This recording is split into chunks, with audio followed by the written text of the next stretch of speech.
Louis.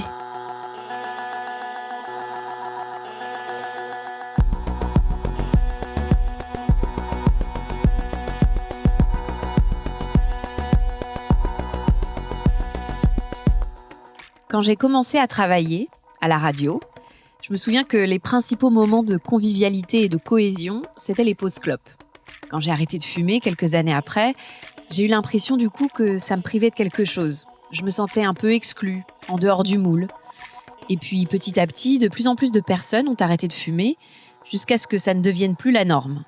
À partir de là, le principal moment d'échange avec les collègues et de coupure dans le travail, c'est devenu, avec la pause déjeuner, la pause café. Personnellement, spontanément, je n'en bois pas beaucoup. Un par jour après le repas de midi, ou de temps en temps le matin quand quelqu'un en fait. En dehors de ça, quand j'en bois, c'est surtout pour suivre le mouvement.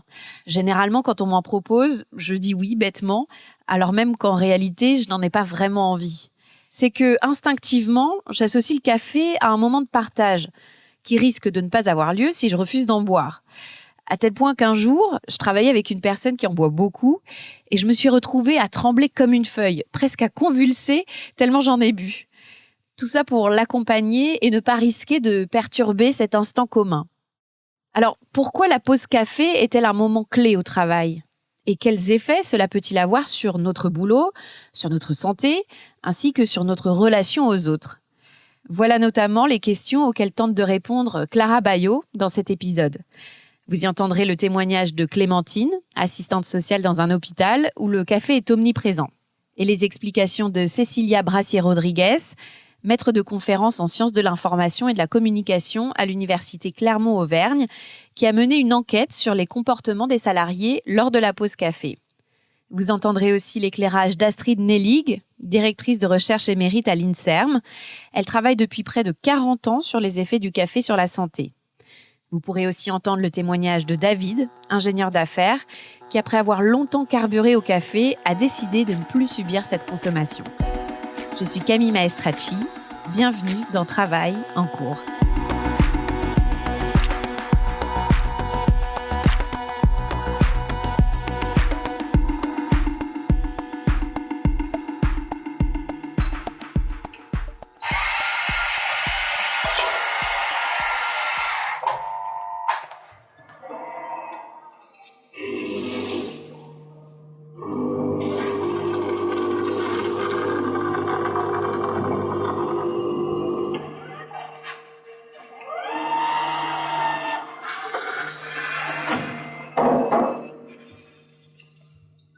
Expresso, macchiato, café long, avec ou sans sucre, vous les connaissez ces questions devant la machine à café de votre entreprise. Avec quelques centimes, vous récupérez en quelques secondes votre précieuse boisson. Il a beau avoir un goût de brûlé, vous donner des maux d'estomac, vous n'y dérogez pas. Dans toutes les entreprises, des petits ateliers où on se cotise pour acheter une cafetière à filtre, aux grands groupes qui aménagent de multiples espaces avec des machines automatiques, le café est toujours là. Il embaume les couloirs, tâche les bureaux, remplit les poubelles de gobelets en plastique ou les éviers de tasses jaunies. Mais avec les pauses café, est-ce que les entreprises nous font vraiment un cadeau ? Devant la machine à café, parfois, les langues se délient. C'est ce qu'avait d'ailleurs très bien compris la série à sketch Caméra Café. La machine à café voit tout, entend tout ce que disent vos collègues. Alors le plus souvent, on échange des banalités. Le sujet numéro 1 de conversation à la machine à café, c'est la météo. C'est ce que dit en tout cas un sondage IFOP commandé par un grand fabricant de café italien. Mais on discute aussi des prochaines vacances, de la série binge-watchée la veille ou de la grosse réunion du lendemain, bref, de tout ce qui nous rapproche entre salariés. En fait, les infirmiers, en règle générale, en boivent beaucoup parce qu'ils ont des horaires décalés, des horaires postés. Donc, il y a les équipes du matin, de l'après-midi. Et ces horaires-là, en fait, font qu'ils consomment pas mal de café et que c'est aussi un moyen de partager entre les différentes équipes. Moi, je suis pas en horaire décalé. Je travaille 2 jours. Mais en fait, du coup, je me suis intégrée un peu à cette tradition, on va dire. Et du coup, je bois beaucoup de café au travail. Clémentine est assistante sociale dans le nord de la France. Elle travaille dans un hôpital depuis 9 ans. Quand elle est embauchée, elle se rend compte que le café est partout. Alors, il y a une salle réservée à cet effet, c'est la salle de pause, où on peut également manger le midi, mais en fait, en début de journée, donc le matin et en début d'après-midi, c'est la salle qui permet de boire le café et où on échange avec les collègues de façon informelle. Après, c'est une salle qui reste aussi ouverte et qui permet aux patients qui sont hospitalisés de pouvoir nous interpeller quand même ou nous solliciter si besoin. Donc c'est à la fois une salle qui est vraiment réservée au personnel et en même temps qui reste ouverte sur le service. C'est du café de type restauration collective, c'est-à-dire c'est des grands formats, des grandes contenances. Le café est gratuit, il est à disposition des patients et des professionnels, donc on ne le paye pas. Accessible à toute heure et à volonté, le café crée un climat de confiance et d'unité dans son service. Patients, soignants, tout le monde boit la même chose. C'est pour ça que Clémentine se met elle aussi au café. Alors moi j'en buvais pas du tout, c'est-à-dire que je buvais du thé. Je buvais du thé pendant, fin du lycée et puis lors de ma vie étudiante. Et j'ai vraiment commencé à boire du café quand je suis rentrée dans le monde du travail. Ça a permis, je pense, au début, de s'intégrer. Et puis surtout, je pense que je l'ai utilisé comme moyen de lutte contre la fatigue, parce qu'en fait, j'ai commencé à avoir un rythme assez soutenu, travailler du lundi au vendredi, se lever tôt, alors que dans la vie étudiante, je pense que des fois, on avait un peu plus de flexibilité sur les horaires et ça permettait de récupérer. Aujourd'hui, le café s'est complètement incorporé à la journée de travail de Clémentine. La caféine s'accumule au long de la journée et parfois ça fait beaucoup. J'en bois 1 ou 2 quand je suis chez moi, avant de partir du travail. Ensuite, j'en bois pareil également 1 ou 2 en arrivant au travail. Et ensuite, j'en bois un en début d'après-midi. En plus, généralement, c'est pas souvent des petites tasses. C'est quand même, on est quand même plutôt sur du format mug. Et il m'arrive des fois le vendredi après-midi même d'en consommer davantage dans l'après-midi. Pareil parce que les collègues me proposent et que le vendredi je me permets de dire oui parce que je sais que le soir je me couche un peu plus en décalé et que j'arrive sur le week-end. Sinon par contre les cafés qu'on me propose vers 15-16 heures je refuse. Mais on m'en propose également sinon. Je trouve que c'est excessif. Déjà, je le sens au niveau des effets dans le corps. Par exemple, quand j'en bois trop, je sens parfois des palpitations. Je peux avoir quand même du mal à m'endormir. Je peux avoir mal au ventre. À un moment, je trouvais aussi que mes dents pouvaient jaunir. Donc, je trouve que oui, ça a des effets négatifs. Et après, quand je me rends compte de ça, j'ai envie d'arrêter ou justement de reprendre le thé ou des alternatives au café qu'on trouve des fois un peu dans les magasins d'alimentation bio ou des choses comme ça. Et en fait, je me rends compte que j'y arrive pas. Donc c'est là où je me dis qu'il y a quand même un effet de dépendance qui s'est créé. Malgré ces effets désagréables, Clémentine continue de boire ses 5 tasses de café par jour, du lundi au vendredi. Le thé, lui, elle le réserve au week-end. Alors, j'ai toujours gardé la consommation de thé, mais du coup plutôt le week-end. Parce que le thé, c'est vraiment associé pour moi à quelque chose de l'ordre de la détente, du cocooning, comme si c'était un moment pour soi, chez soi.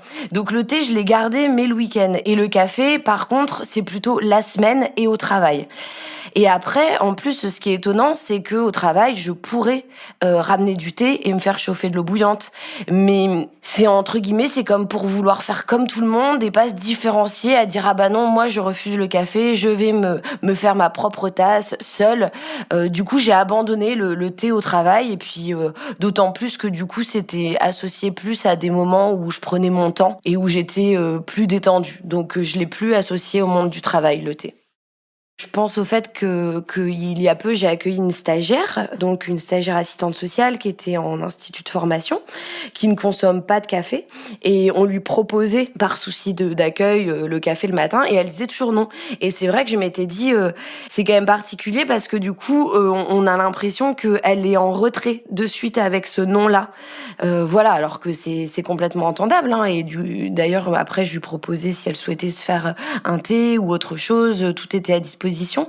Mais oui, j'ai l'impression que c'est une façon de s'ouvrir à l'autre, de s'ouvrir à son équipe et d'être disponible pour d'autres formes d'échanges aussi. Donc, comme je le disais, des échanges de vie privée, parce qu'on fait aussi la transition entre la maison et le travail. Le café, c'est ça, c'est le matin quand on arrive. Donc, il fait office de transition, d'entrée dans le monde du travail. Et parfois, il permet aussi de parler de situations plus délicates ou de façon informelle. Donc, pour moi, dire oui, ça montre qu'on est ouvert à son équipe, qu'on est présent, social, voilà. Que de dire non, ça peut être perçu comme quelque chose de plus délicat, comme quelqu'un d'un peu plus fermé ou en retrait ou plus asocial. Cécilia Brassier-Rodriguez est maître de conférences en sciences de l'information et de la communication à l'Université Clermont-Auvergne. Elle a mené avec ses étudiants une enquête sur les comportements des salariés lors des pauses café. Ils ont essayé de comprendre si le rituel de la pause café a une efficacité sociale ou s'il est au service de la performance. L'organisation de la pause café, en fait, peut être diverse. Et j'avais pu observer lors de l'enquête qu'il y a plusieurs manières. Alors, je dirais peut-être 3 types d'organisation. Une organisation collective, qui est celle qui est la plus profitable pour l'entreprise. Une organisation un peu en libre service, qui finalement est moins intéressante. Et puis une organisation en petits groupes. Alors si je reviens sur ces 3 organisations, l'organisation collective, pourquoi c'est la plus intéressante ? Eh bien, c'est parce que c'est celle qui va permettre de vraiment former un rituel.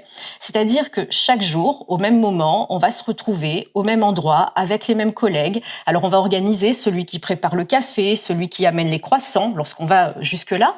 Et en fait, le fait d'avoir organisé un petit groupe qui se retrouve de manière régulière, eh bien c'est là où on va vraiment favoriser la cohésion sociale. Donc ça, c'est l'organisation qui est la plus facilement, plus largement observée. La deuxième, c'est l'organisation en petits groupes. On est dans une structure, plus l'équipe est grande, moins on va avoir peut-être d'affinité avec tout le monde et on va décider d'aller à la pause café en petits groupes avec des gens avec lesquels on a plus d'affinité. Là, j'aurais tendance à dire attention. Attention à ne pas créer des sous-groupes à l'intérieur d'une équipe, ce qui peut être très, très dommageable en termes de cohésion sociale, puisque ça va se ressentir aussi sur le travail au quotidien. Et puis, on a un 3e type d'organisation qui est l'organisation en libre service. Lorsqu'en fait, notamment, l'entreprise a pu mettre en place un espace où lorsqu'il y a simplement une machine à café et que l'activité étant telle, on n'a pas le temps ou on n'a pas envie d'organiser des temps de pause collectifs. Et là, quand on parler de cohésion sociale pour l'entreprise, on n'est plus vraiment dedans puisque ce temps de pause sera pris de manière individuelle et donc ne va pas faciliter la ritualisation et le fait que l'on va se retrouver avec d'autres. Collective, en libre service ou en petit groupe, la pause café est un moment de liberté où les rapports hiérarchiques prennent aussi d'autres formes. Est-ce que les hiérarchies demeurent pendant la pause café ? J'aurais tendance à dire ça va dépendre de qui est présent.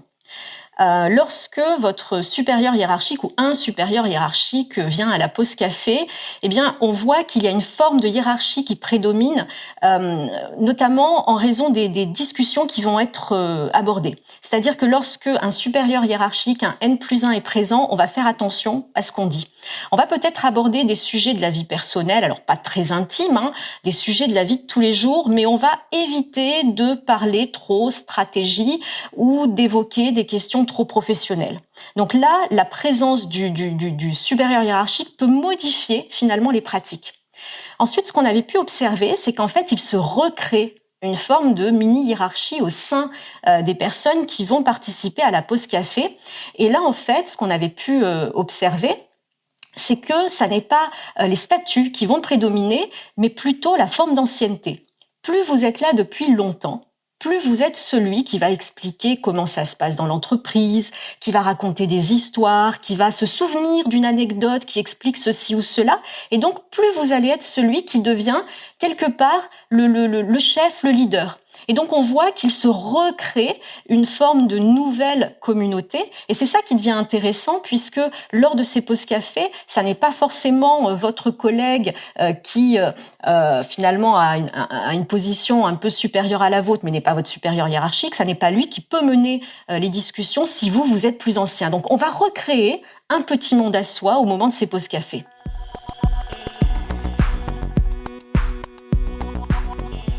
Cette sociabilisation autour de la pause café, elle n'est pas uniquement bonne pour les salariés qui bénéficient de cette cohésion sociale. Elle l'est aussi pour les entreprises. C'est pour ça qu'elles ont tendance à faciliter, voire à encourager cette pause café, parce qu'elle a un véritable rôle à jouer sur la productivité du salarié. L'entreprise, elle, peut le voir comme le moment où ses salariés vont parler de choses et d'autres et donc mieux se connaître. Et en fait, cette connaissance de l'autre est importante, elle est primordiale quand on travaille ensemble. On est aujourd'hui dans des activités où on travaille de manière individuelle, mais on travaille très très souvent en groupe. Et en fait, on se rend compte que lorsque l'on se connaît mieux, on va travailler de manière plus efficace puisqu'il y a des choses qu'on a moins besoin de dire, on se comprend à demi-mot. Et en fait, ces moments de pause café vont permettre de créer de la cohésion entre les membres d'une équipe qui vont, alors qui ne sont pas obligés forcément de toujours s'apprécier, mais qui vont se connaître davantage. Donc c'est pour ça aussi que les entreprises ont intérêt à organiser ou en tout cas à favoriser ces temps de pause collectifs. L'entreprise aujourd'hui s'occupe de plus en plus de l'organisation de pause café et pas seulement de pause café pour donner à ses salariés ces occasions on parlait tout à l'heure, de temps de liberté, de temps off, mais dans un espace qui est celui de l'entreprise et où l'on se sent bien. L'idée aujourd'hui, c'est de se sentir bien en entreprise. On pourrait faire le lien avec la notion de bonheur en entreprise. L'idée, c'est de créer un climat qui fait que, l'entreprise vous offre votre pause. Alors effectivement, de plus en plus, on va même offrir le café, c'est-à-dire qu'on va mettre en place la machine à café, le café est gratuit, donc c'est un coût pour l'entreprise pour créer cet environnement où vous vous sentez bien. Et en fait, on voit la pause café, c'est une tradition, ça fait très longtemps que ça existe en France, mais aujourd'hui les entreprises vont beaucoup plus loin en créant des espaces vraiment de bien-être pour les salariés. Alors pas toutes les entreprises, mais en tout cas toutes vont essayer de procurer aux salariés, que ce soit par les activités du CE ou autres, des activités qui vont lui permettre d'être bien. Et je pense que cette notion de pause café et d'organisation, de prise en charge de la pause café va dans ce sens aussi. Non seulement la pause café renforce la cohésion entre les salariés, ce qui est rentable sur le long terme pour une entreprise, elle va aussi vous donner envie de rester plus longtemps au bureau. Selon l'étude réalisée en 2017 par Honest Coffees, un fournisseur de café britannique, les salariés qui boivent au moins 2 cafés par jour sont 20% plus susceptibles de passer 1 heure de plus au bureau. Peut-être aussi parce que le café, c'est bien connu, nous garde éveillés plus longtemps, comme l'a ressenti Clémentine que vous avez entendue au début de cet épisode. Astrid Nellig est directrice de recherche émérite à l'INSERM, l'Institut national de la santé et de la recherche médicale. Elle travaille depuis près de 40 ans sur les effets du café sur la santé. Elle a publié en 2016 un ouvrage intitulé « Café et santé ». Je me suis intéressée au café de manière un peu anecdotique lors de mon stage postdoctoral aux États-Unis, où je suis allée travailler sur la cartographie de l'activité cérébrale. Et j'ai voulu voir ce que faisait la caféine sur le cerveau. On n'avait aucune idée à ce moment-là, en tout cas aucune idée régionale. Et je savais qu'à mon retour de ce stage postdoctoral, j'intégrais une unité de néonatologie qui travaillait sur la santé du prématuré. Et les prématurés, en fait, ont souvent des pauses respiratoires et on stimule leur système respiratoire par de la caféine. Et c'est ce qui a démarré mon intérêt pour le sujet. En fait, on est très content de consommer son petit café le matin quand on se réveille. D'une part parce que je pense qu'on l'éprouve tous quand on se réveille le matin. On a encore ce qu'on appelle, il y a une espèce d'inertie du sommeil. C'est-à-dire qu'on n'est pas complètement réveillé et on est encore un peu ensuqué. Et le café ayant la propriété d'augmenter la vigilance et de nous stimuler. Et en plus, le café, dans un estomac qui ne contient pas trop de nourriture, a des effets assez rapides sur notre cerveau. Il va très vite pénétrer dans le cerveau et nous faire ressentir ses effets. Donc en fait, il nous réveille, il nous met de bonne humeur, il nous fait nous sentir en forme. Et c'est un petit peu la même chose quand on arrive au travail ou quand on fait sa pause à 10 heures, parce qu'on a besoin d'un petit coup de fouet, d'une petite stimulation. D'ailleurs, pour la petite histoire, il y a une expérience qui a été réalisée sur des secrétaires et on a comparé des secrétaires auxquels rappelle, à la pause, on donnait du café ou je ne sais plus ce qu'on donnait comme autre boisson, enfin une boisson ne contenant pas de caféine, en tout cas peut-être un déca. Et on s'est rendu compte que les secrétaires qui buvaient du café, elles avaient un meilleur rendement. Donc on a un meilleur rendement, on se concentre mieux, et ça c'est des choses qu'on apprécie effectivement particulièrement le matin. Quand on travaille, premièrement on a envie d'être efficace, d'être énergique, et puis d'être rentable. Donc ça, la caféine, ça nous clarifie l'esprit, ça diminue notre temps de réaction, ça nous permet d'être plus vigilants. Donc tout ça, ça augmente aussi de manière indirecte notre mémoire, nos capacités de travail. Donc tout ça, ce sont des qualités qui sont fort appréciées lorsqu'on est au travail. Et elle a aussi une propriété supplémentaire qui est d'augmenter la concentration et d'éliminer les facteurs de l'environnement qui pourraient vous distraire. Si vous avez bu du café, vous êtes beaucoup moins sensible aux facteurs de l'environnement. Et en fait, on s'est effectivement rendu compte que pendant le week-end, les gens ils consomment un petit peu moins de café parce qu'ils ont nettement moins besoin d'être rentables, nettement moins besoin d'être concentrés. Au contraire, ils se relaxent. Et donc, ils ont moins besoin de cette espèce entre guillemets, de béquille du café.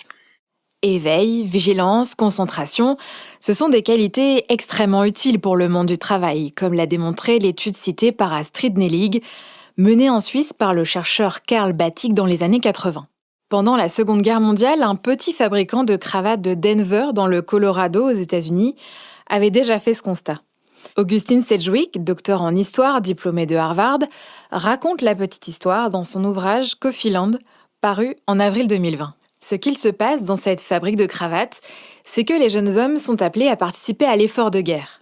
Pour les remplacer, on recrute des femmes. Elles produisent des cravates de qualité, mais selon le fabricant, elles manquent d'énergie pour travailler de longues heures. Il rassemble alors ses salariés pour discuter du problème.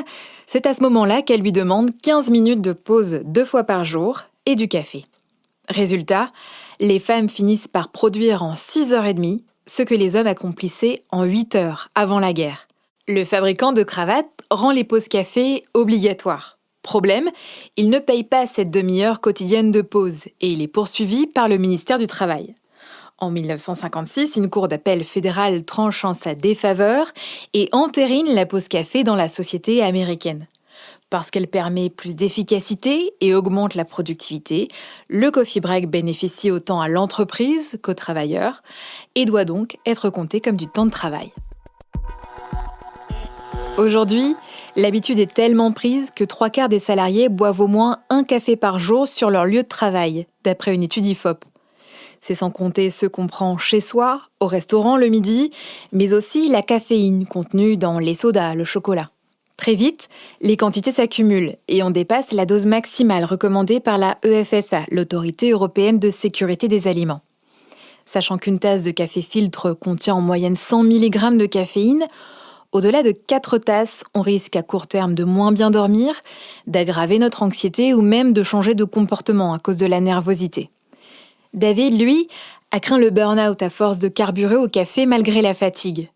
Ingénieur d'affaires dans une grande entreprise, les nuits sont courtes après la naissance de son fils. Alors, pour rester efficace au travail, il boit jusqu'à 7 cafés par jour. Réellement, il y a vraiment un coup d'énergie qui est donné par le café, qui booste un peu le cœur, pour moi, il y a un tout dans le café qui fait qu'effectivement, j'en avais besoin physiologiquement, je pense. Maintenant, avec la fatigue accumulée, des mauvaises nuits, des choses comme ça, c'était pas possible de faire mes journées comme je le souhaitais. Et ça cachait la misère, puisque lorsqu'on prend 6-7 cafés par jour, on se rend pas compte, ou très peu compte, qu'en fait, le corps est fatigué. Et en fait, quotidiennement, alors j'aime bien dire cette expression, mais on a plus de café que de sang. Donc, effectivement, on peut faire nos journées, les journées s'enchaînent, on peut peu dormir et repartir sur la journée d'après, puisqu'on a 6-7 cafés, en fait, on est tout le temps prêt à affronter la journée. Maintenant, lorsque le café s'arrête, c'est là où ça cache les misères, c'est-à-dire que le corps étant fatigué, le corps se révèle, et là, c'est là qu'on a besoin de se reposer. Lorsqu'on dépasse la dose qu'on aurait dû absorber, on va très vite se rendre compte qu'on est un peu trop excité. On va aussi se sentir un peu nerveux. On va s'apercevoir qu'on se que du coup on se concentre un peu moins bien, qu'on est plus stressé. Et ça, c'est un ressenti qui est assez rapide. Et puis, on va aussi parfois se rendre compte que on est dans un espèce d'état un peu d'hypervigilance qui n'est pas nécessairement très agréable.